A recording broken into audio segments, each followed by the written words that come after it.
আমি প্রতিনিয়ত সে আমাকে সন্দেহ করে। সন্দেহের কারণে সে আমাকে অনেক কিছু বলতেই থাকে।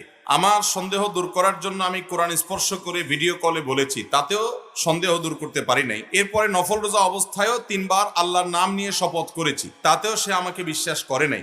এরপর আমি বলেছি, আমি যদি হারাম কাজ বা যে দোষ আমাকে দিচ্ছেন, আমি যদি সে দোষে দোষী হই, তাহলে আমার সমস্ত নেক আমল তোমাকে দিয়ে দিব এবং তোমার গুনাহগুলো আমি নিয়ে নিব। যদি আমি নির্দোষ হই তাহলে তোমার নেক আমলগুলো আমাকে দিতে হবে। তা সত্ত্বেও সে আমাকে বিশ্বাস করে না। আমার এখন করণীয় কি? আমার স্বামীও আমার জন্য কিছু নাসিহা প্রদান করবেন। আশা করি আপনার নাসিহা শুনে সে ফিরে আসবে।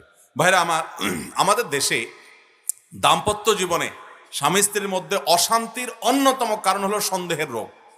কি রোগ? সন্দেহের রোগ।